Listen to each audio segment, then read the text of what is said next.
Gracias, señor presidente. Antes de dar inicio a este debate de control político de la proposición 021, quiero pedirle a usted muy especialmente me permita hacer algunas aclaraciones frente a unos pronunciamientos que en la sesión pasada se hicieron en esta comisión. Y antes de proceder a eso, cordial saludo para todos los funcionarios, para la señora ministra, para el señor superintendente, para los funcionarios de la CRES, para todos los funcionarios de la Contraloría, para el interventor de Salucop, para todos los usuarios, usuarias, diferentes asociaciones que nos acompañan, a los medios de comunicación, y un saludo también muy especial a la doctora María Mercedes Rojas, diputada del departamento de Quindío, quien hoy nos acompaña con su presencia y para la cual pido, señor presidente, en un espacio de 3 minutos en sesión informal podamos escucharla. Y empiezo por decir, señor presidente, que se hace necesario hacer aquí unas aclaraciones. En la sesión pasada se hablaba de que el tema de la salud se está utilizando por algunos de nosotros como un tema populista, está de moda esa palabra populista, y que es para generar protagonismo y que es para que los medios de comunicación nos saquen, y es para que el que hable más duro ese es el que tiene el poder, y yo quiero ahí hacer varias precisiones. Aclarar, señor presidente, que durante mucho tiempo hemos venido haciendo pronunciamientos y defendiendo a los usuarios de la salud en Colombia. Lastimosamente yo tengo que decir lo que veo con gran preocupación, como hay quienes se parecen a un animalito que se llama el camaleón, y algunas veces defienden posiciones del gobierno y otras veces defienden posiciones de acuerdo a su interés. Y eso yo ya lo viví, señor presidente, y se lo quiero decir a usted, creo que usted también lo vivió, usted, doctor Yepes, usted, doctor senador Ospina, me alegra mucho tenerlo aquí en la comisión, doctor Álvaro Pinilla, la doctora Ángela María Robledo en la discusión de la 1438. Por las cosas que hemos dicho en esta comisión y por las que hoy vamos a evidenciar, se nos ha querido presentar que la gran reforma de la salud contemplada en la ley 1438 era la panacea y con eso íbamos a solucionar todos los problemas. Y lo que hemos venido diciendo desde que se expidió la ley 1438 y aún antes, es que esa no era la solución. Y hay muchas cosas que yo tengo que recordar porque en la sesión pasada se habló de la memoria histórica de la ley 1438. Pero entonces, como hablamos de la memoria histórica, yo también quiero recordar acá que en esa memoria histórica se presentaron muchas proposiciones tendientes a mejorar la situación de los usuarios de la salud en Colombia y fueron negadas de una forma maquiavélica, no dejaban ni siquiera participar. ¿Recuerda usted, doctor Yepes, de lo que yo estoy hablando? Entonces, la verdad es que aquí el único interés que nos asiste, esto debe ser yo creo que un tema interpartidista, es garantizar que no haya más víctimas de la salud en Colombia, pero eso lo veo difícil porque usted, doctor Conrado, hoy me deja muy preocupada. Yo le quiero hacer a usted una pregunta muy directa y así también a la ministra de Salud. ¿Cuántos muertos más necesita el sistema de salud en Colombia para poderse equilibrar financieramente? Eso sí, para tapar todos los robos, toda la corrupción que se ha presentado en el sistema. ¿Cuántos muertos más se necesita? Entonces yo quiero decir acá, señor presidente y honorables compañeros, que sé que ha causado mucha mella y en algunos ha causado escozor mis palabras, pero hoy me quiero ratificar en algo. Y gracias a la intervención de la Contraloría Delegada, porque hoy lo dijo acá, y es un órgano de control, lo dijo en esta comisión, aquí en esta sesión, hay procesados, o sea que no son inventos míos, no son inventos míos, ni son inventos de los medios de comunicación, que aquí hay personas que están interesadas en que el tema no se toque. Y también quiero evidenciar algo que me parece bueno, pero me parece malo. Bueno o malo, bueno, porque como le parece, señor superintendente, que en la sesión pasada, el coordinador de calidad de Salucop se dio la tarea de visitar todo este sector aquí donde están los usuarios, y caso por caso tomó nota, y lo citó a su despacho, a Salucop, y uno con abogado, con personas expertas en los temas, los atendieron, a muchos les dieron solución. ¡Qué bueno! Eso es bueno.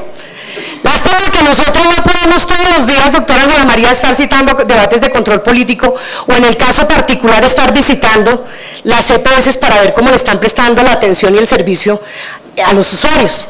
Personalmente tuve que ir y estuve de manera presencial en Salucop por muchísimas denuncias que recibí. Y quiero contarles que, señor superintendente, el día que yo fui, muchos de los usuarios que tenían problemas allá se acercaban a agradecerme y a felicitarme porque me decían, si usted no hubiera venido, seguramente no se nos hubiera solucionado el problema. Esto es bueno, porque al fin y al cabo lo que nosotros debemos buscar es que a la gente le den el derecho a la salud con calidad, eso es lo que pretendemos todos. Pero lo que me parece malo es que solamente hasta cuando hay denuncias, solamente hasta cuando la gente se queja, solamente hasta cuando hay protestas, entonces ahí se empiezan a revisar los casos. Pero entonces, mientras que pasa eso, mucha gente se está muriendo. Y esa es mi gran preocupación. Diciendo esto, señor presidente, empiezo a hacer mi intervención, porque es importante aclarar, porque aquí la verdad, a mí me preocupa mucho, señor presidente, que pidan respeto si no lo dan.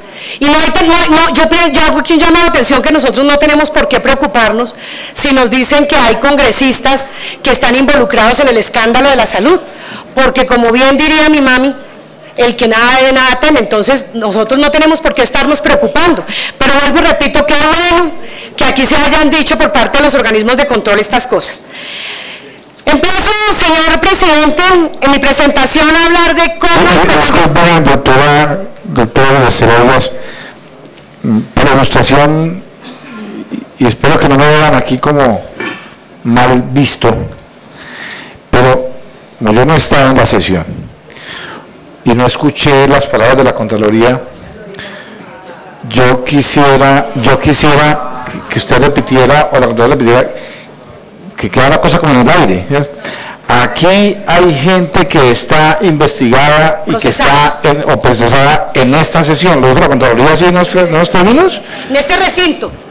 En este recinto. Sí, señor. Y se declaró pedido. Es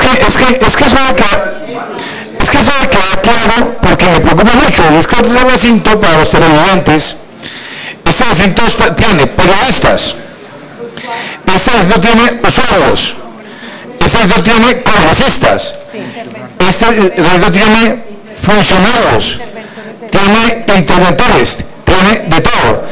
Pero como estamos en el recinto de la Comisión Séptima de la Cámara, entonces me preocupa mucho que haga que haya un trecho, sobre todo para que la gente lo entienda de la claridad.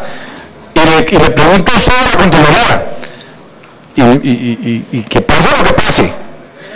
¿Hay congresistas en este recinto procesados en esos casos? Le pregunto a usted, ¿qué es lo que está haciendo? Porque no me ha dicho, o a la Contraloría, si es el caso, y me perdonen que sea así de contundente, porque al pan y al vino. Entonces, para darle respuesta a su pregunta, invito para que sea la Contraloría, el organismo de control, el que le responda. Perfecto. Porque es que yo no puedo estar, estoy en el recinto. Y yo también. Procedo a responder la pregunta del señor presidente. Manifesté que hay presentes personas procesadas, representantes de entidades procesadas y empleados de entidades procesadas. De todas maneras, es mi deber aclarar también que nos encontramos en una fase en la que pueden ser vinculadas más personas. Ello puede ocurrir hasta antes de la imputación. Doctora, ¿hay congresistas procesados de esta comisión que están aquí presentes? No puedo revelar esa información. La respuesta textual es la siguiente: personas procesadas presentes. Pero entonces, ¿qué eso? Me parece gravísimo. Sí, por eso sumario, perdóneme, doctora, si es el sumario, entonces debería ser resuelto también decir que hay gente en efecto procesada, porque es que eso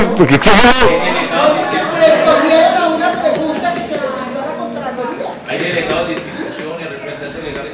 Bueno, entonces para no profundizar en el debate, lo repito a los televidentes sobre todo. Cuando aquí se plantea que aquí en este recinto hay personas procesadas, que probablemente haya otras que pueden ser vinculadas, aquí hay congresistas, aquí hay representantes de instituciones, aquí hay nuevos miembros que ahora están en organismos de control y que pueden haber estado en organismos de manejo de salud en años anteriores. Aquí hay periodistas, aquí hay de todo, para que quede clarito el tema. Y que quede en señor secretario, que el presidente de la comisión preguntó sobre los congresistas involucrados, porque me interesa que se sepa con claridad todas las estrellas.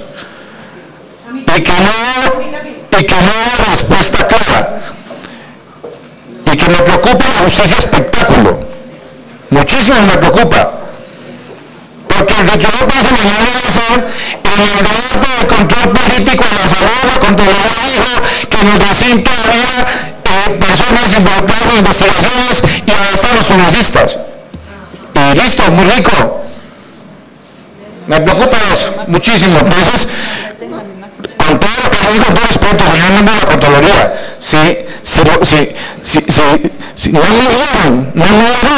no han dicho eso. Hay investigaciones y hay vinculados, hay procesados y listo.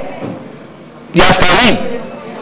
Porque entonces ya no reserva su medio que hay un poco de gente vinculada y que están presentes en este recinto.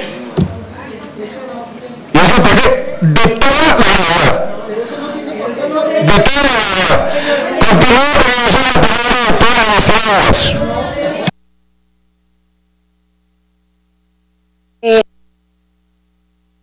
Gracias, señor presidente. El debate no está en torno a esto, sino a la situación de lo que están viviendo en este momento los usuarios, pero era por eso le pedí su complacencia para que me permitiera hacer esta intervención, porque es que aquí se han dicho muchas cosas, señor presidente.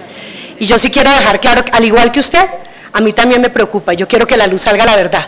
Y tal cual también lo afirmó hoy la Contraloría, claro que si no se empiezan a tomar correctivos desde todos los organismos de control, la Fiscalía, la Procuraduría, la misma Superintendencia Nacional de Salud, nunca vamos a mejorar eso. Entonces no vamos a poner las cosas por debajo de la mesa, sino ponerlas públicamente, que se sepa. Eso no es un secreto, yo siempre lo he dicho que eso no es un secreto.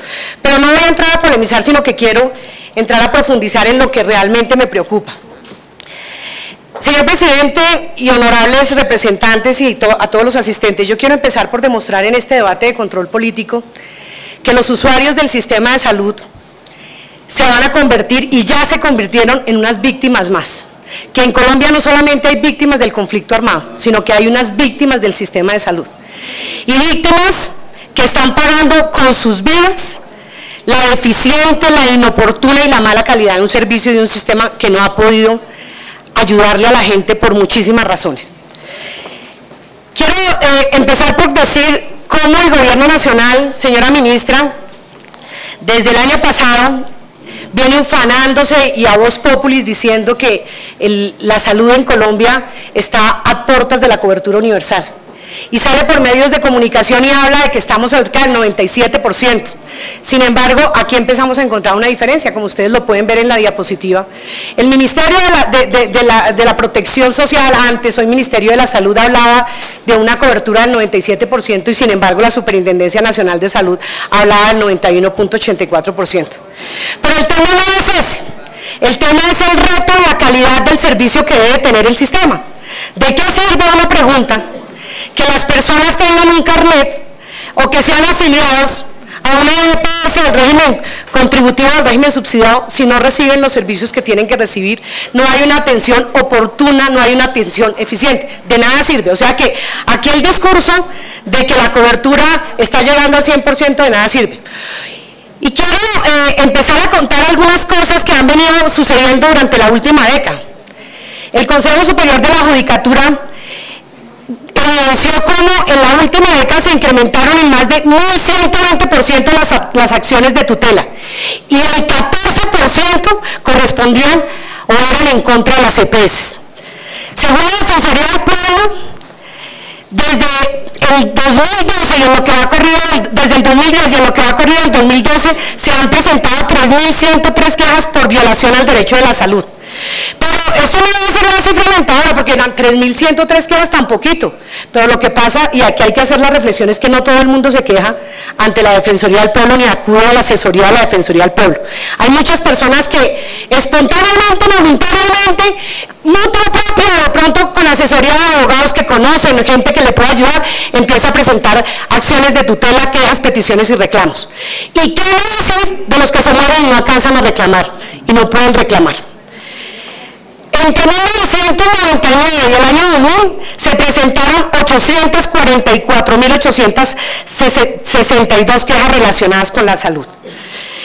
Vamos a ver cómo el derecho a la salud no solamente es vulnerado en Bogotá, porque no quiero hablar solamente como representante de la Cámara por Bogotá, sino que nos dimos a la tarea ratificando denuncias que han hecho acá congresistas frente al tema. Por ejemplo, el caso de la doctora Yolanda Duque en el departamento de Quindío.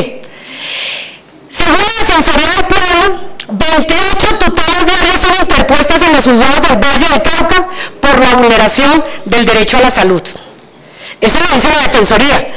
Las autoridades judiciales, doctor Manuel Cafetero, reportaron que en el 2011 se presentaron 12.000 acciones de tutela por el derecho a la salud en los despachos judiciales de Caldas, Quindío y Risaralda, que es la cifra más alta desde el 2008.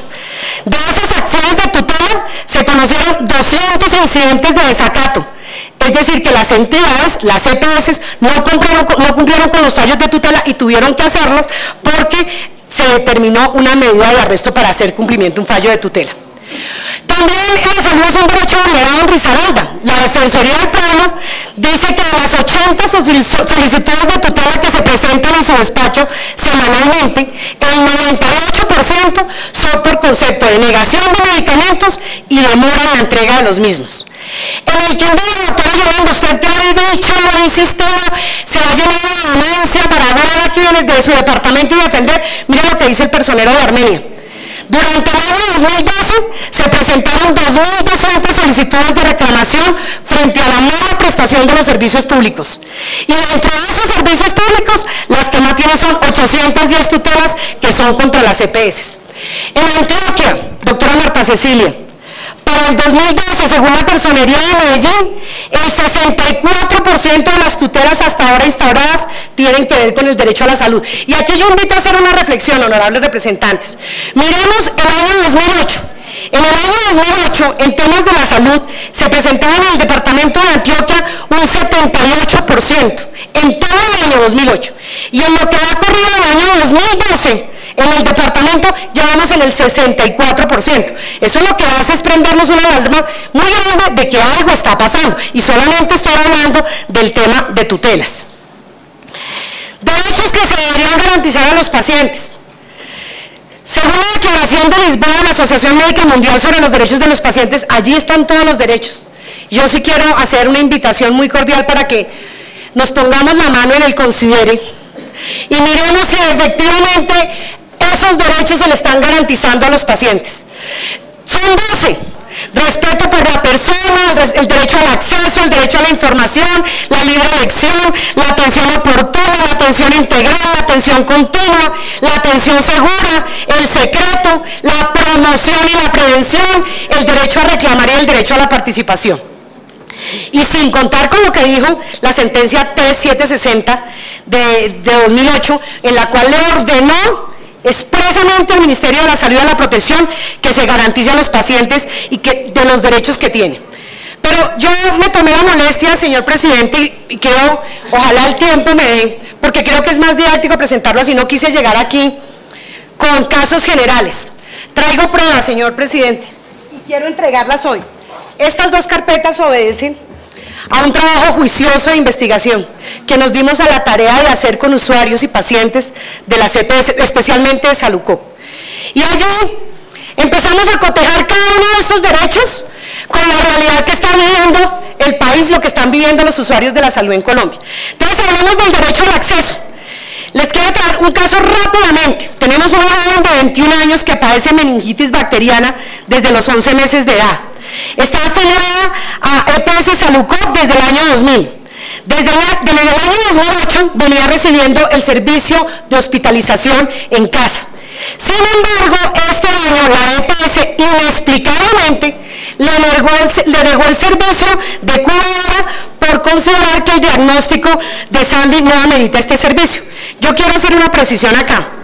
Resulta que este derecho adquirido por esta usuaria, señor presidente, no fue algo que la EPS voluntariamente le dio, fue ganado vía tutela. fue un derecho adquirido. Y no obstante que fue un derecho adquirido, la EPS se lo niega, inexplicablemente. Porque, ¿qué está pasando, señor superintendente? Que debería ser la labor de la superintendencia, no la mía, pero yo empiezo por adelantarles algo de lo que yo evidencié. Resulta que Salucop, a las tutelas que fallan los jueces de la República de atención integral, le está jugando una mala pasada a los usuarios. ¿Sabe qué está haciendo? Entonces, un juez de la República falla por atención integral por determinada enfermedad. Y luego, entonces, con ese fallo, porque no es porque voluntariamente, repito, o espontáneamente, o generosamente, o de caridad, porque podría ser incluso pensarlo así, pero que lo dieran, cuando recibe el fallo de tutela, entonces, inmediatamente lo da, pero luego deja de suspender alguno de los medicamentos o alguno de los procedimientos, y como el paciente no recibe ni el medicamento ni el procedimiento, ¿qué hace? Presenta un incidente de desacato. Entonces, el juez falla sobre ese incidente de desacato, sobre ese medicamento, sobre ese procedimiento que dejaron de darle. ¿Y saben qué está haciendo entonces la EPS?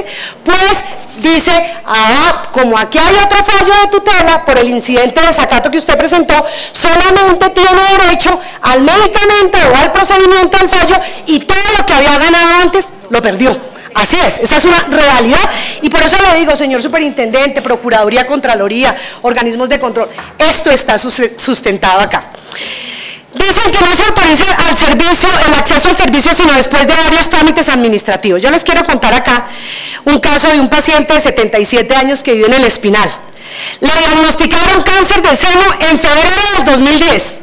Hasta diciembre del 2010, solo 10 meses después, le realizan exámenes diagnósticos, y en marzo del 2011, es decir, 13 meses después, la atiende el médico y la remite a oncología cirugía para que sea atendida en el hospital de Ibagué, donde se presentan demoras en trámites, autorizaciones, lo que hace que el estado de salud de la paciente, señora ministra, se deteriore. Entonces, ¿qué hacen? La familia la traslada a la ciudad de Bogotá, donde la EPS a la cual está afiliada tampoco la atiende.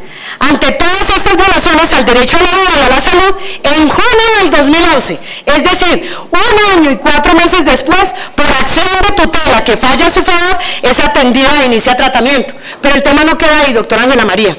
Cuando finalmente el paciente accede a consulta con el médico, este le ordena el tratamiento de quimioterapia que debe ser aplicado con una secuencia de tiempos. Pero los medicamentos que no están emitidos deben pasar por una serie de autorizaciones que, según indica la ley, no pueden superar determinado número de días, pero para este caso específico se han demorado hasta 2 meses. Lo paradójico de esto, o lo que ratifica más bien esto, señora ministra, es que en las respuestas al cuestionario que usted nos da dice, el Ministerio de Salud dice, es importante resaltar que los indicadores que no se cumplen en más del 50% de las EPS analizadas son los de consulta médica especializada, de pediatría y consulta médica especializada en obstetricia, áreas importantes debidas a su impacto social. O sea que fíjense que el ministerio está ratificando lo que los usuarios están viviendo. Esa es la realidad que están viviendo. La falta de pagos del FOSIGA y las EPS a los hospitales públicos ocasiona el cierre de servicios médicos que requieren los usuarios. Y aquí me quiero referir a una denuncia que incluso hicimos, señor superintendente, en la plenaria de la Cámara, frente a una acción popular que se interpuso en el departamento de Risaralda, de Caldas, en Manizales, hay una acción popular y resulta que hubo una audiencia. Las EPS Caprecon, Nueva EPS, Salucóndor, Café Salud, Cali Salud, Mayamás, adeudan más de 2.600 millones de pesos al Hospital Infantil Universitario de la Cruz Roja de Manizales. Como consecuencia de esa acción popular se dio una audiencia y supuestamente allá hay un delegado de la Superintendencia Nacional de Salud para garantizar, porque yo lo he escuchado muy atentamente, doctor Conrado, yo quiero hacer una precisión. Pareciera ser que usted está concentrado solamente en la parte financiera, y eso lo que hace es que ratificar que la salud en Colombia es un negocio. Pero ¿dónde está la calidad? ¿Dónde está la calidad, la oportunidad y la eficiencia de los servicios para los pacientes? ¿Qué pasó en esa audiencia? Nada pasó, la delegada de la Superintendencia Nacional de Salud no se pronunció. ¿Y sabe como consecuencia de eso qué está pasando allá en Caldas? Que cerraron, doctora Ángela María, los servicios de pediatría oncológica, pediatría cardiológica, y son más de 80.000 niños los que se van a ver afectados. Ya se están dando unos en el régimen subsidiado, en el régimen contributivo están atendiendo ahí, pero poquito. ¿Y saben por qué? Porque es que los niños no les sirven al sistema, los niños no pagan. Los niños para el sistema son personas invisibles, porque los niños resulta que no son enfermedades de alto costo, y en la UPC pues se les va muy rapidito porque como requieren de tanto cuidado por ser niños, entonces por eso no los tienen en cuenta. Dificultades en los desplazamientos de los usuarios de los diferentes niveles de atención, y aquí solo por mencionar un caso, yo creo que no nos alcanzaría el mes, 2 meses, 3 meses para mencionar todos los casos de violación al derecho a la salud, la forma humillante, la forma déspota, la forma ineficiente como están atendiendo a los usuarios. Pero solo por mencionar un caso, le invito, señor superintendente, a que miremos la situación de los habitantes de Solano en el departamento del Caquetá.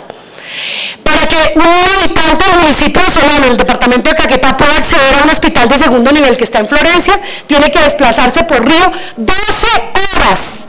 Y si quiere una atención más especializada o mayor, tendría que venir a Bogotá y tendría que desplazarse otras 10 horas. Entonces, ¿será que se está violando o no el derecho al acceso en la salud? Derecho a la atención oportuna.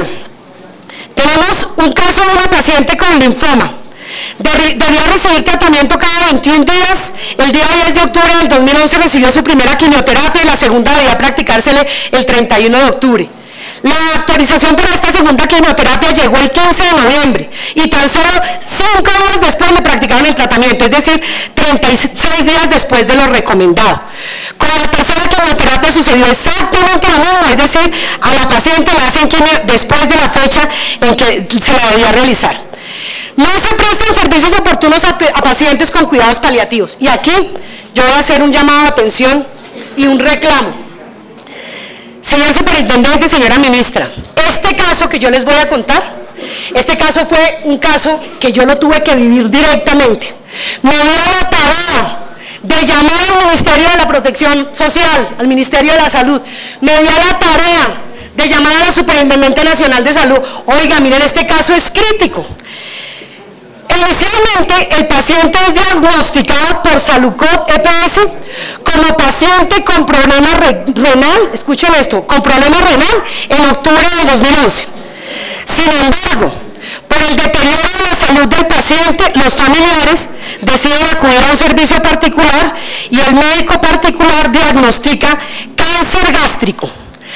Ante este nuevo dictamen, EPS Salucop valida en diciembre de 2011 el diagnóstico de cáncer gástrico avanzado sin posibilidad de tratamiento por lo avanzado de la enfermedad. El día 30 de enero del 2012, la hija del paciente, mediante derecho de petición, solicitó le fuera asignado el servicio de enfermera en casa. La EPS le contesta el 3 de febrero. Y le dice, respecto al servicio que usted solicita, es pertinente contar con una orden médica donde se evidencie la remisión a dicho servicio, por lo que se ha programado la cita con el médico general para el día martes 7 de febrero a las 7:20 de la mañana, cierro comillas. Durante este tiempo, ¿qué pasa? El paciente, debido a su estado terminal, tiene que entrar por urgencias y es atendido, siendo materialmente imposible que se desplace a donde el médico general que le había dado la EPS para que le ordenara la orden de la enfermera en casa. Pero también le quiero decir lo que pasó durante este tiempo, y eso fue lo que me obligó a llamarlos a ustedes. Porque, ¿cómo le parece que a este paciente que sufría de cáncer terminal gástrico en estado avanzado, lo colocaron en los pasillos de Salucop, allá en la 104, al lado de los residuos tóxicos, lejos de cualquier control, contaminándose con cualquier cosa?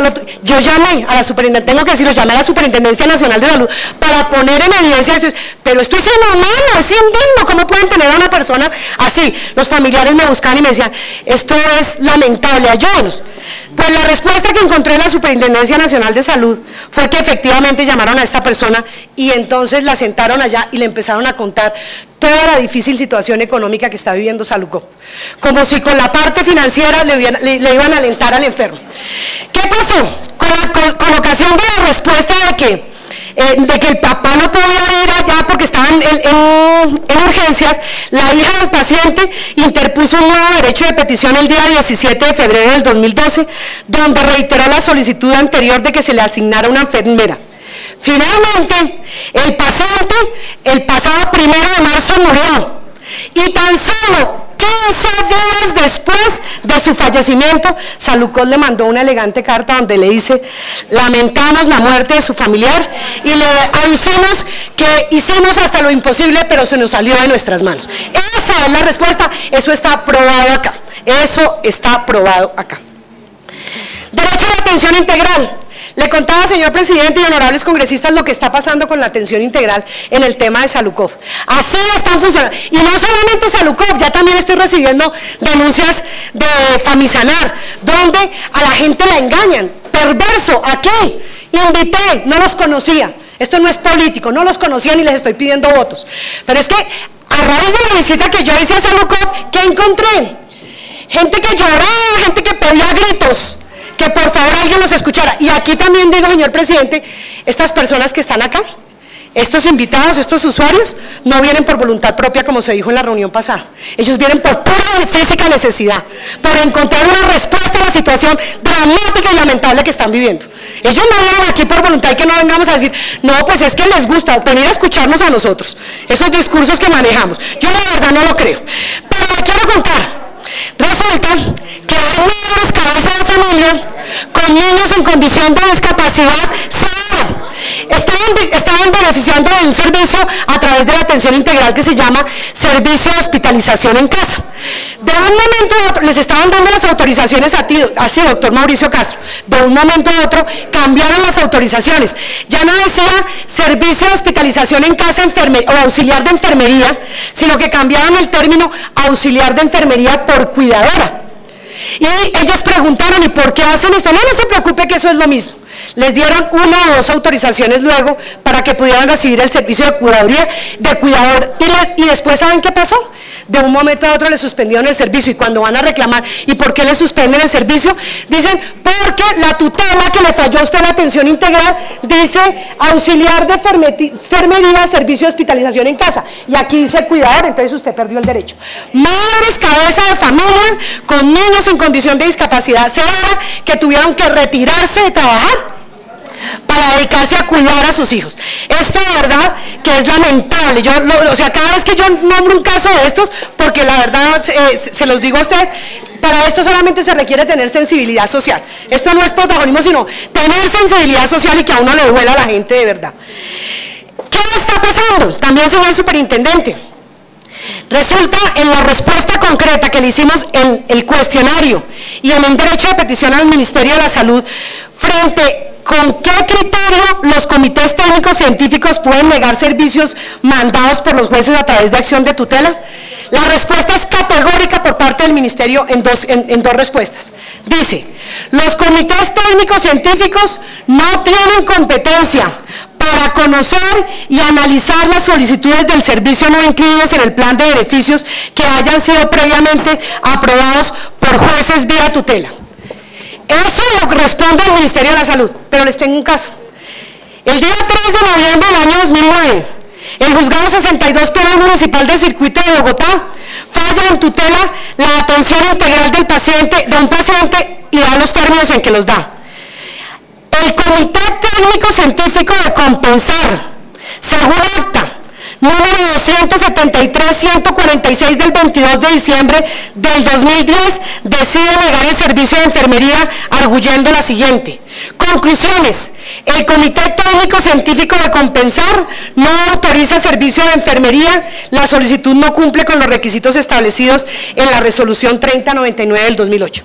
Con esto, señor superintendente, lo que le estoy demostrando a usted es que no es cierto que se esté haciendo una labor de inspección y vigilancia y control como se quiere. Fíjense que bastó simplemente que uno pusiera el dedo en la llaga, empezar a averiguar y a darse cuenta que hay muchísimas debilidades. Pero yo también quiero ser justa y más adelante voy a hablar de la debilidad institucional que ustedes tienen, porque no solamente es por la falta de inspección, vigilancia y control, por desidia, por pereza, no, es que también hay algunas otras cosas, pero quería denunciar esto, y eso está pasando en las EPS, en Saluco EPS, se están dando el gusto a los comités técnicos científicos de negar medicamentos, procedimientos que ya fueron fallados mediante acciones de tutela por jueces de la República. Esa es una realidad, y por eso para mí era muy importante traer pruebas.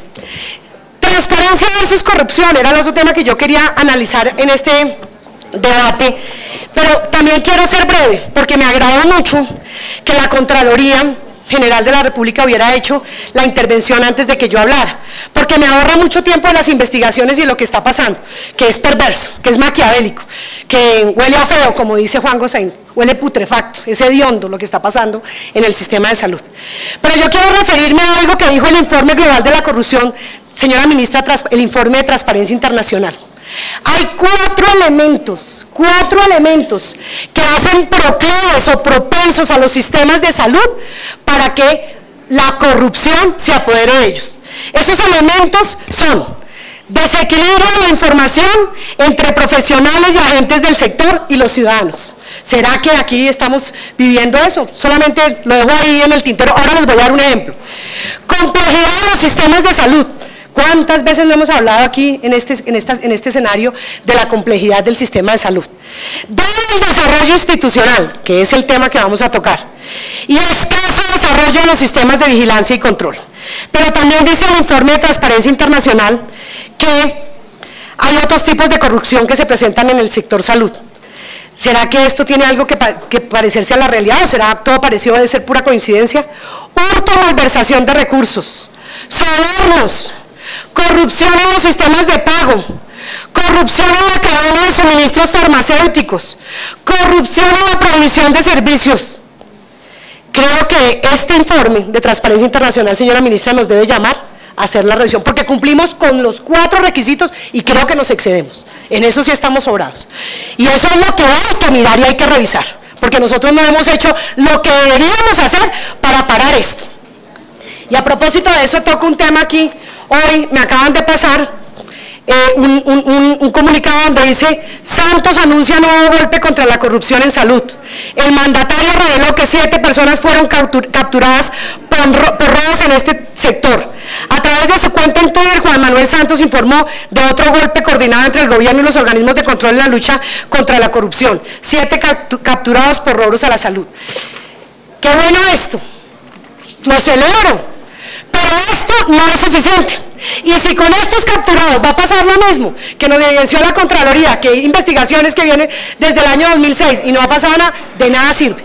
Pero esto de capturar, de castigar la corrupción, tampoco es que ayude mucho para que los usuarios reciban una atención oportuna, eficiente y con calidad. Y estamos hablando de seres humanos, y estamos hablando de historias con piel.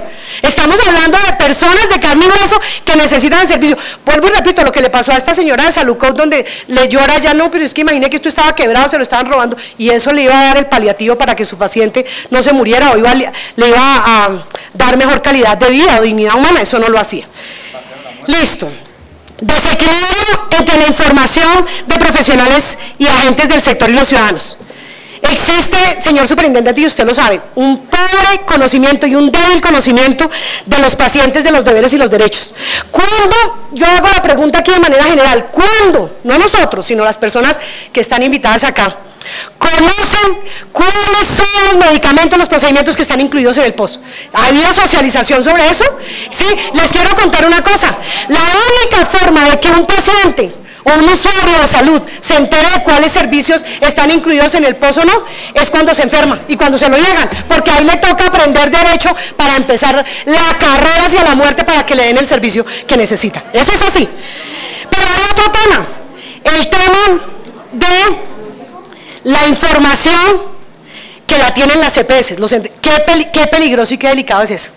Qué delicado es eso. Yo aquí hago un llamado de atención, porque a mí me preocupa, porque en las respuestas incluso que nos dio el Ministerio de la Salud, la hizo con cifras del 2009 y del 2010. porque no tenía más información. Si el ministerio, que es el ente rector, el que da las directrices, no tiene la información y la tienen los privados, pues la manipulación de la información va a ser tan fácil, que es lo que permite que pasen todas estas cosas. ¿O acaso es que a una EPS le va a importar?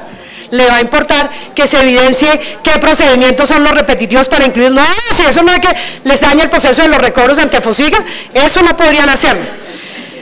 En relación, la Fiscalía dijo que en materias de recobro no existen mecanismos para verificar si realmente el servicio se ha prestado o se ha suministrado el medicamento. Lo dijo la Fiscalía, no lo digo yo. En relación a las bases de datos, la Fiscalía concuerda con lo planteado con la Contraloría General de la República, toda vez que dice que no hay unificación en las bases de datos, lo cual conlleva a que algunas personas aparezcan vivas en unas bases de datos y muertas en otras. La complejidad de los sistemas de salud. Yo aquí no quiero hacer tanto énfasis, porque ya creo que con las cifras que dio la Contraloría tenemos una evidencia clara de lo que está pasando en el sistema. Pero también me quiero referir a algo, señora ministra y señor superintendente, porque le escuché a usted, es que lo que hacemos nosotros en la Superintendencia Nacional de Salud es regirnos por las normas que salen del Ministerio de la Salud. Es así, nosotros aplicamos las normas que salen del Ministerio de la Salud. Nosotros congresistas legislamos, hicimos la ley 1438. En la ley 1438, que fue la ilusión, resulta que creamos la figura de la Junta Técnica Científica de los pares. Y esta Junta Técnica Científica no tenía ni más ni menos que la tarea de verificar la validez de las órdenes médicas con el fin de determinar la viabilidad de los recobros al Fosiga. Imagínense la pequeña tarea de la Junta Técnica Científica de Pares. Pero ¿qué pasó? La ley 1438 le dio un plazo de 6 meses para que este tema fuera reglamentado. No lo reglamentó entre los 6 meses, pasó el año y no lo reglamentó, pero salió un decreto, el decreto 019, y en virtud de ese decreto alargaron el tiempo, o sea que por lo menos por allá puede seguir la corrupción con los recobros. Incluso la Contralora en alguna parte le preguntan si hay preocupación, y ha hecho denuncias ya, donde la corrupción sigue y donde se están haciendo recobros, aunque se ha controlado un poco. Pero resulta que el plazo se alargó, vamos para año y medio, y todavía no se ha reglamentado el tema de las juntas técnico-científicas pares. Pues por eso pasa lo que pasa. El desangre del sistema. Colombia cuenta, como lo dije, con todos los elementos que lo hacen proclive a la corrupción. Pero miremos las cifras, que es lo que más le duele a uno. Recursos del sistema, en el año 2011, 40 billones de pesos. Según lo afirma la Procuraduría General de la Nación, no yo, en una investigación que hizo del 2012, concluye que los recursos del sistema son suficientes, pero que es la corrupción la que tiene la salud en crisis. El procurador aseguró que son claros los problemas de ineficiencia, corrupción y falta de control que han generado una grave problemática a un sistema que cuenta con suficientes bases económicas. Y miremos la gráfica, eso es aterrador. De 40 billones de pesos con que cuenta el sistema, mueven las deudas de las EPS con las IPS, ascienden a cerca de 12 billones de pesos, 11.9 billones para ser más exactas.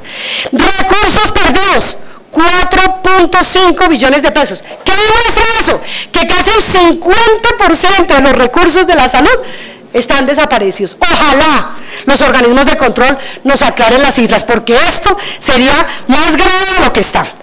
Y aquí también quiero... Doctora Estela, para claridad de todos, y yo a veces me pierdo porque me da la paloma. Dice usted que los recursos del sistema de 2011 son 40 billones de pesos. Ahí estamos de acuerdo todos. Pero aclaremos, las deudas de las EPS con las IPS del 2011 son 11,9 millones, o sea, esos 40... No, es el dato que se tiene, no es el dato que se tiene. Es histórico. Sí, es histórico. Sí, bueno, es bueno aclarar eso. De todas maneras... Es bueno aclararlo, sí. No, me parece que va muy bien su debate, me parece muy bueno. Continúe todo, pero es claro, o sea, para que no quede la sensación que de 40 años pasados se perdieron 20, el año pasado. No se perdieron, señor, no se perdieron de 40 años, pero lo que sí es cierto es que están perdidos 11 puntos, no perdidos, se adeudan las EPS a las IPS en un histórico 11.9.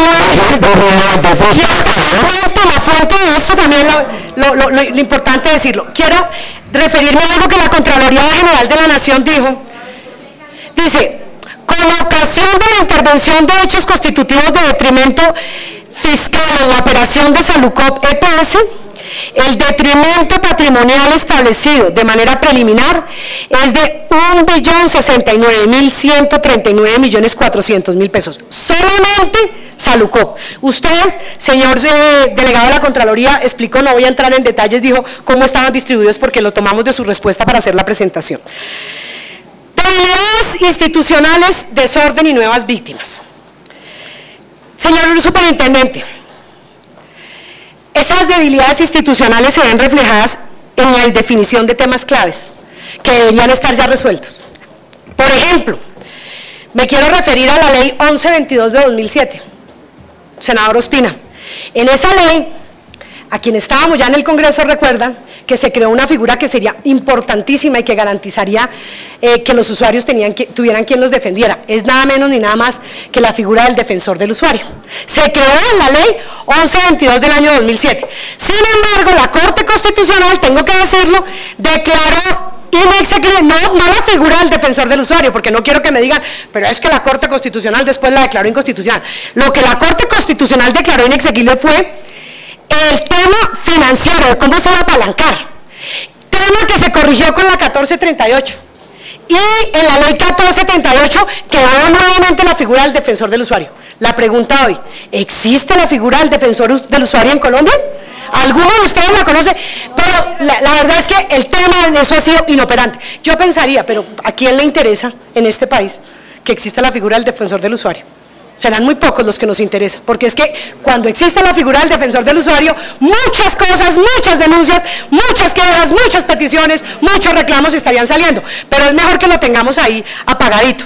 Pero también quiero decir que ahí en el cuadro, ustedes no sé si lo alcanzan a leer, nos dimos a la tarea de mirar artículo por artículo de la ley 1438 en temas que serían claves, que ya el Ministerio hubiera reglamentado y hubiera mejorado las cosas para los usuarios de la salud, sin embargo no lo hizo. Por ejemplo, la conformación de redes integradas de servicios de salud está sin reglamentar. Los sistemas de emergencia social están sin reglamentar. Eficiencia y transparencia en contratación, adquisiciones y compras de las empresas sociales del Estado está sin reglamentar.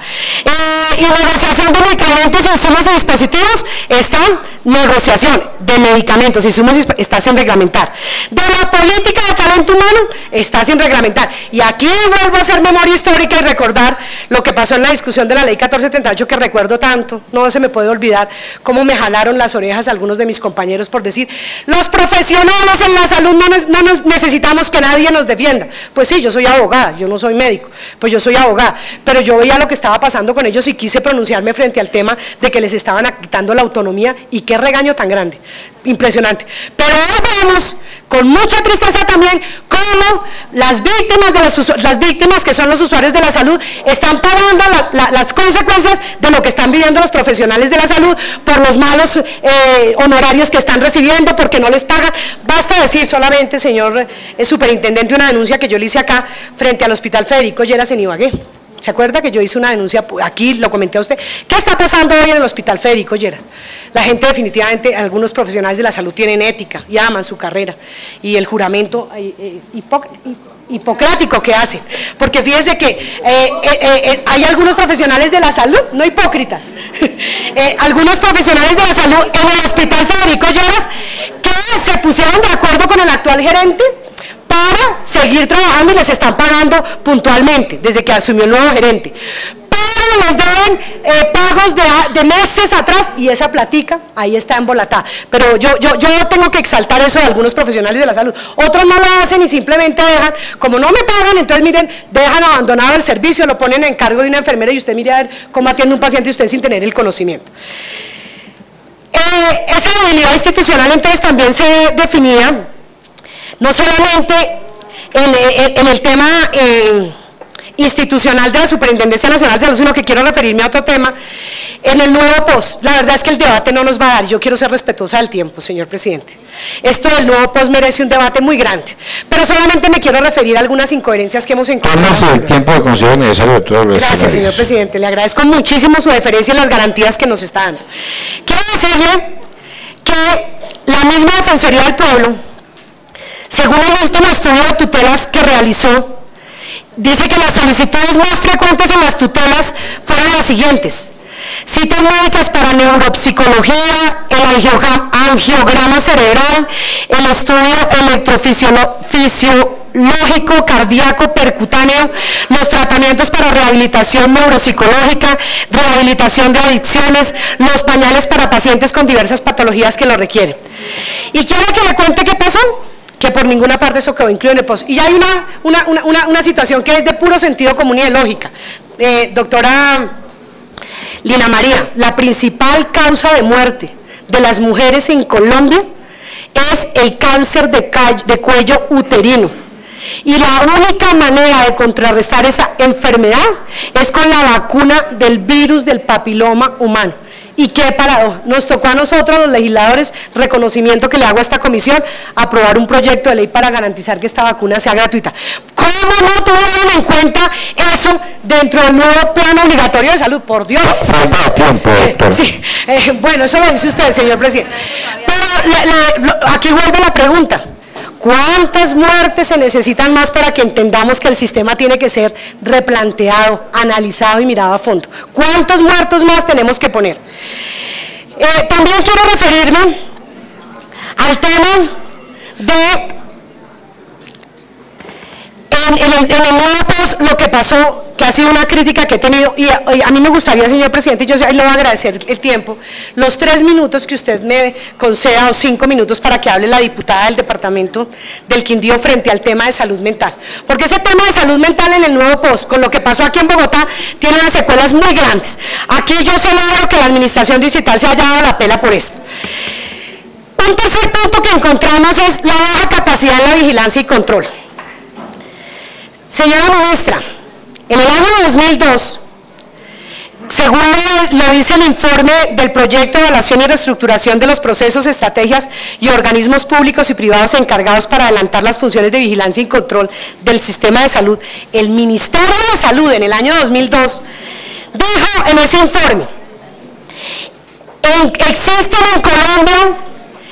en Colombia un modelo adecuado de la inspección, vigilancia y control en la salud, y dio las razones. ¿Y sabe cuáles razones dijo? Primero, no se definió de manera expresa la entidad cabeza y rectora de la supervisión. Segundo, se mantuvo un esquema disperso de supervisión con el agolpamiento de organismos de inspección, vigilancia y control, sin coordinación ni brújula y gran superposición de funciones entre las agencias de carácter nacional y las de tipo local.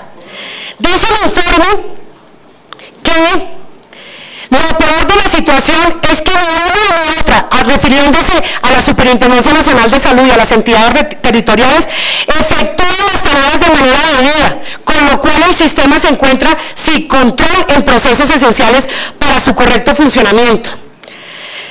También dice el informe que a la Superintendencia Nacional de Salud le han sido asignadas funciones más allá de las que puede realizar, tanto desde el punto de vista de los recursos como de la propia concepción organizativa de la inspección, vigilancia y control. ¿Qué nos preocupa?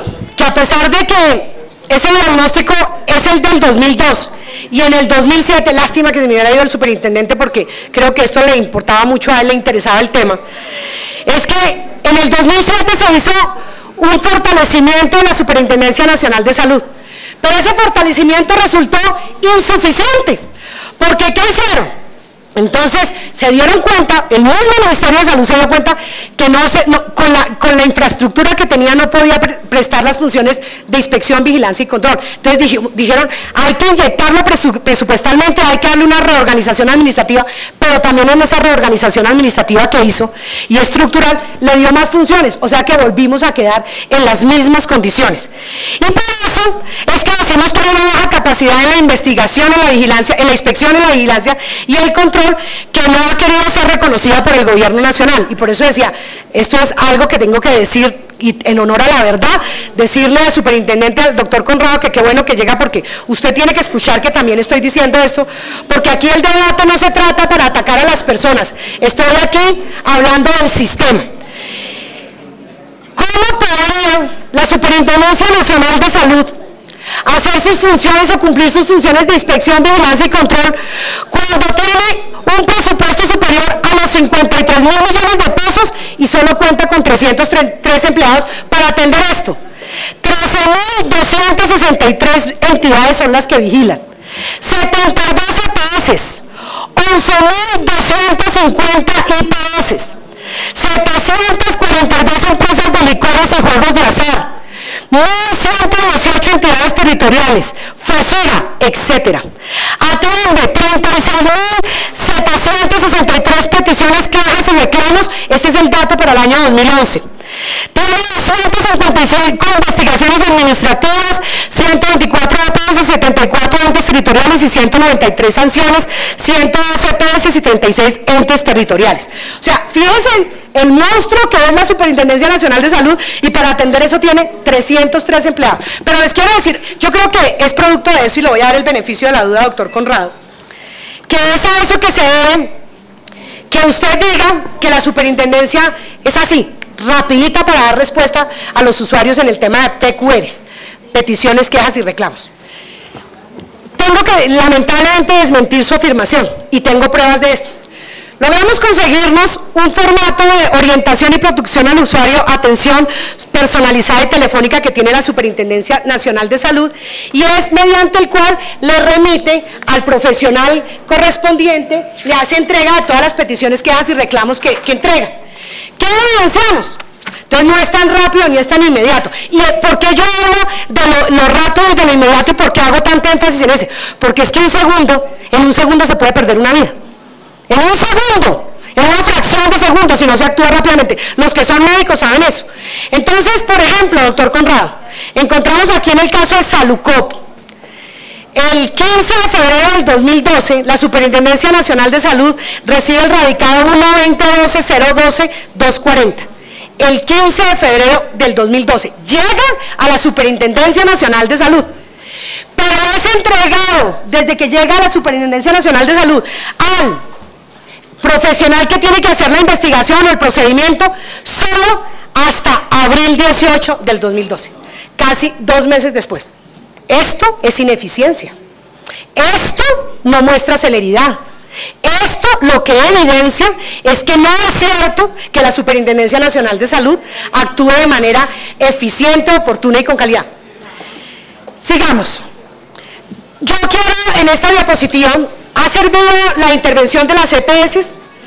Yo voy a ser clara en esto, porque sí, no me voy a prestar para ese jueguito. Doctor Conrado, se lo digo, y desde el movimiento político, mira, asumo esta posición. Ni más faltaba que nosotros estemos en contra de las intervenciones y querramos que vuelvan a darle las EPS a los privados para que sigan haciendo fiestas. No más faltaba, me niego. El movimiento se niega a eso, mira, no está de acuerdo con eso. ¿Qué tal nosotros oponiéndonos a que haya intervenciones? No, señor. Y volver a caer en el juego de que sean los privados y con todos esos indebidos que hicieron de los recursos de la salud, vuelvan a montarse en el caballito de batalla. Por aquí no es. Pero sí quiero decir una cosa, que es necesario revisar esas intervenciones. Porque en el tema de intervenciones se han presentado muchas cosas, y solamente me quiero referir, doctor Escobar, yo me di a la tarea con su permiso y con respeto por usted, porque usted aquí también ha hecho grandes denuncias, al tema de la intervención en Chocó, de la salud en Chocó, porque es que Chocó tiene todos los problemas. Pero permítame solamente tomar una nota que vi en RCN, la radio, donde desde el 22 de marzo del 2012, intervenida casi media década, aún no cuenta con servicios eficientes y que lleguen a toda la población. Entonces, dicho por el gobernador del Chocó, no lo digo yo, resulta que después de cuando intervinieron algunas EPS en el Chocó, la deuda de señora ministra estaba en 20.000 millones de pesos. 5 años largos, la deuda está en 120.000 millones de pesos. ¿De qué sirvió entonces la intervención? Y no quiero referirme porque está ausente, había quedado de venir a hablar nuestra representante a la Cámara por el departamento de Arauca para la situación dramática que está viviendo el departamento por las intervenciones.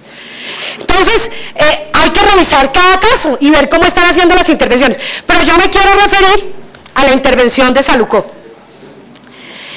Mientras el interventor actualmente tiene una asignación de más de 21 millones de pesos mensuales y el Contralor Interno 17 millones para administrar de forma adecuada los recursos de la EPS, la calidad de los servicios está por el suelo. Yo lo he escuchado a usted en la intervención pasada, señor superintendente, y hoy muy atentamente. Y usted hoy muestra resultados financieros en el tema de salud muy buenos. O sea, se ha mejorado, tengo que decirlo, pues hay equilibrio financiero, no ha dado pérdidas. Y seguramente van a haber más hallazgos. Pero la pregunta es, ese equilibrio financiero que están consiguiendo, las pocas que lo están consiguiendo intervenidas, ¿es a costa de qué? ¿A costa de negar servicios? ¿A costa de negar medicamentos? ¿A costa de negar acciones de tutela? ¿A costa de atentar contra los derechos de la salud de los pacientes? Y eso no puede ser. Eso no puede ser. Y por eso yo le hice la pregunta a usted directamente y a la señora ministra, porque me preocupó lo que usted dijo. Porque el discurso suyo acá es, pero tienen que entender. Imagínense, es que eso no es fácil, después de todo lo que se habían robado, entrar a intervenir y lograr el equilibrio financiero, pero y es que está por encima de eso, de la salud de las personas, de la vida de las personas. Esa es una reflexión que nosotros nos tenemos que hacer. Aquí nos tenemos que hacer esas reflexiones. Y eso es lo que está pasando en Salucop, EPS, que están mostrando un equilibrio financiero, tratando de sacarla adelante, pero a costa de negar servicios, y eso es lo que nosotros rechazamos, reprobamos, y eso atenta contra lo que dijo la Corte Constitucional, y eso es un hecho claro y evidente. Miremos cómo ha sido el tema, para no exagerar las cosas, sino decir aquí que estamos haciendo protagonismo. Miremos en el cuadrito lo que ha pasado desde la intervención de Salucop. En el reporte de la Superintendencia sobre el número de peticiones, quejas y reclamos, se encuentra que desde el segundo trimestre del 2012 han aumentado considerablemente el número de PQRs en contra de Salucop. Para el 2011 hubo un incremento promedio del 54%, tanto de solicitudes como de peticiones, quejas y reclamos, presentándose 17%, es decir, 12.460 PQRs en contra de Salucop en el año 2011. Pero miren lo que en la respuesta nos dice la propia Superintendencia Nacional de Salud. Dice, dentro de los motivos de las PQR encontrados por la Superintendencia para el año 2011 y 2011 en contra de Salucop, encontramos falta de oportunidad para la atención, 40%, demoras en las autorizaciones, 13%, problemas con la afiliación, 12%, deficiencia en la calidad de los servicios, 5%, demora en la entrega de los medicamentos, 4%, entre otros. La misma Superintendencia responsable de la intervención responde: se concluye que los principales motivos de queja o reclamo específicos sobre la prestación de los servicios de salud contra la EPS Salucop están centrados en la calidad de la atención en términos de acceso oportuno, tanto en citas de especialidades como de autorizaciones a procedimientos, así como la continuidad e integralidad y entrega de medicamentos. Eso nos lo contestó usted, señor superintendente, bien sea en el cuestionario o en los derechos de petición que le pasamos. Y a mí hay algo sobre lo que yo quiero hacer mucha énfasis. Pareciera ser, usted ha dicho acá, yo quiero que hable el interventor de Salucop, yo también, y que nos dé explicaciones. Pero pareciera como que Salucop está intervenida, el interventor actúa por su parte y que la superintendencia se quita la responsabilidad, eso no es problema mío. No, señor, perdóname, pero dentro de las funciones de la superintendencia está claro que ustedes tienen que crear un comité de intervenciones, y ese comité es el garante de que en la intervención obviamente no se sigan haciendo un detrimento patrimonial y gastando los recursos indebidamente, pero también usted, superintendencia, debe intervenir cuando hay deficiencias en la calidad y en el acceso a la salud. Eso está claramente establecido como función de la Superintendencia Nacional de Salud y ustedes no lo están haciendo. Prueba de ello, la superintendencia informa que 12.460 PQRs, peticiones, quejas y reclamos ha expedido, y esto me parece delicadísimo, señor superintendente, y merece un reproche social muy grande. Solo 5 autos de investigación por incumplimiento de la asignación de citas médicas, negación de procedimientos post, y lo paradójico del caso es que la misma superintendencia dice, imagínense, de 12.460 para el 12.460 para el 2011, solo 5 investigaciones.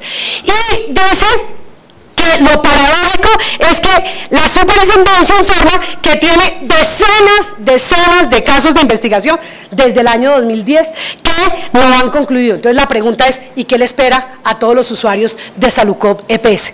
¿Qué les espera? Porque si no hemos podido resolver lo del 2010, lo del 2011, tenemos solamente 5 investigaciones, entonces todos estos reclamos que están sustentados en soportes que no son, no me vayan a decir eso, por favor, porque creo que me indignaría cuando me dijeran, son casos aislados, quejas aisladas.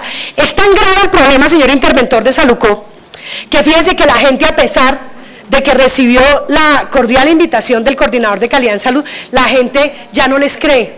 Dice, a mí no me vuelve a pasar, yo sé que ahorita por lo que están en el debate allá, entonces me van a dar la autorización y el servicio, y me llaman a que forme parte de la asociación de usuarios, pero la demora es que el tema vuelve y se queda así, y nuevamente vuelven y me niegan servicios, y nuevamente me vulneran los derechos. Por eso la gente está como tan inquieta. Por eso nosotros, señor superintendente, ponemos en duda la forma como se están haciendo las intervenciones. El 12 de marzo de 2012, la Contralora Sandra Morelli afirmó, abro comillas, lo que resulta de las investigaciones, tanto forenses como académicas, es que existen en el sistema una serie de falencias que son propicias para que los recursos de la salud se desvíen, se apliquen a fines diferentes a los que están previstos, o por el contrario, que se debe inyectar un porcentaje de una cuantía muy superior de recursos para prestar el servicio. La gran conclusión es que se requiere un sistema de controles preventivos más eficaz, agudo e incisivo, además un comportamiento jurídico ortodoxo y respetuoso de la ley por parte de los operadores y administrativos, llámense superintendencias, llámense comisiones de regulación, etcétera, etcétera. Le preguntan a la Contralora frente a la corrupción, ¿esta es la misma denuncia que hizo el presidente cuando anunció las intervenciones de EPS, o estamos hablando de que esto sigue ocurriendo en el país? La respuesta de ella es, sigue ocurriendo, incluso respecto a entidades que están intervenidas. Por eso, no me sorprende la denuncia que la doctora Marta Cecilia Alzate hiciera la vez pasada, sobre la cual la Contraloría dice, Marta Cecilia Ramírez, frente al tema de que han encontrado que siguen haciéndose aportes a equipos de fútbol, que siguen los recursos de la salud desviándose, y la pregunta es, ¿y qué hay o dónde está la Superintendencia Nacional de Salud en la función de inspeccionar, de vigilar y controlar, y la de sancionar? Es nefasta. Yo, la diapositiva que mostré antes cuando hablé de los 40 billones de pesos y los 11.9 de las deudas de las EPS con IPS, ¿qué encontré? Que las sanciones de la inversión en PIP, 1.5 millones de pesos. Ese es otro tema importante. Se fue el senador Ospina porque yo quería hablar, porque él da fe a lo que yo voy a decir. El tema de promoción y prevención, que es perverso en el sistema. Resulta que a la EPS le dan 1.665 pesos para el tema de promoción y prevención. Y de esos 1.665 pesos, lo que le giran a la IPS es tan solo 140 pesos. Para promoción y prevención. Por eso uno se pregunta, ¿qué promoción y prevención va a haber si es que el sistema está preparado para que la gente se muera? Porque entre más costosa sea la enfermedad, más grande puedo yo hacer el recaudo. Y aquí en ese desangre del sistema evidenciaba como sanciones de Supersalud, mientras que las deudas con las EPS, de las EPS con las IPS son de 11.9 billones de pesos.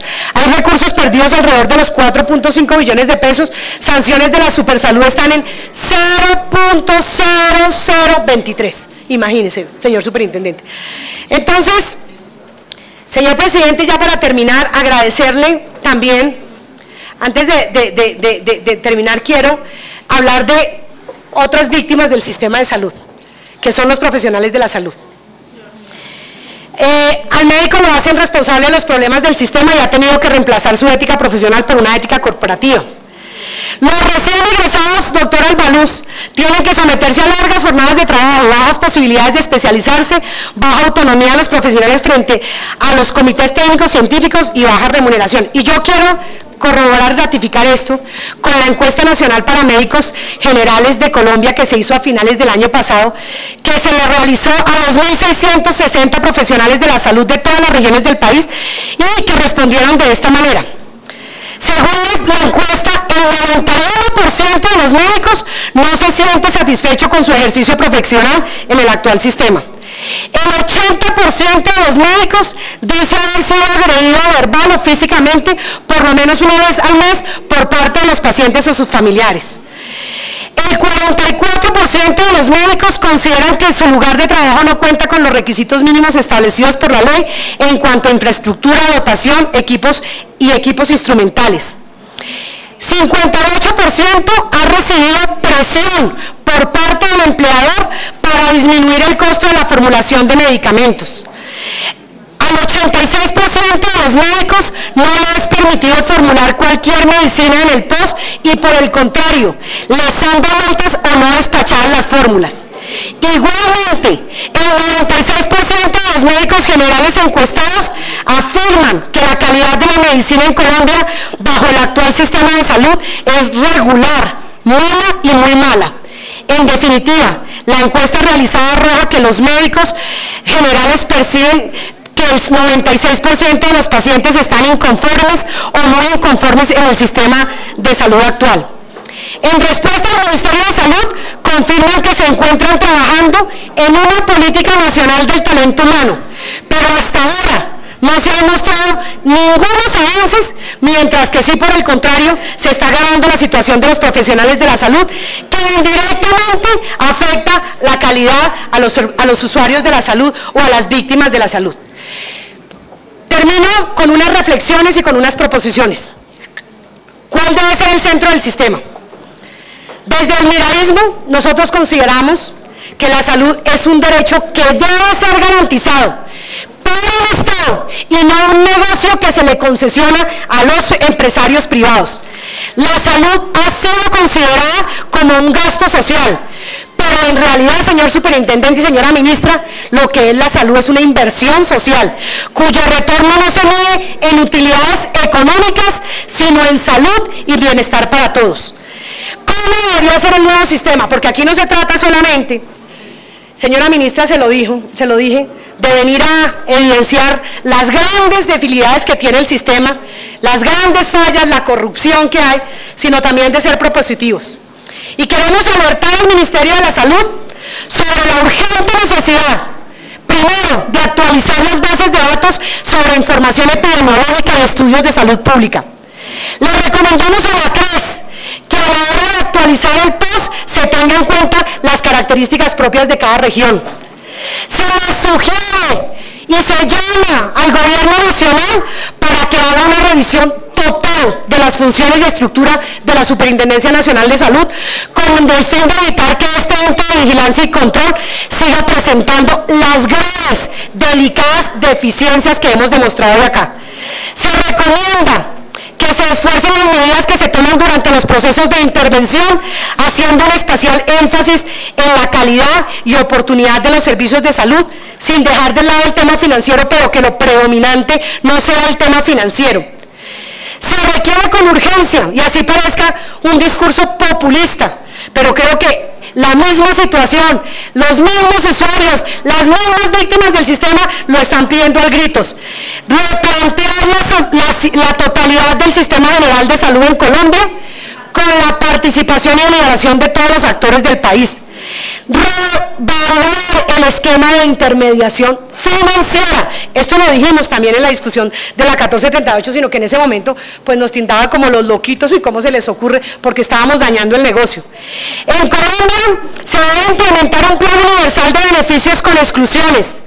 Se debe instaurar un modelo universal de prevención de la enfermedad y promoción de la salud.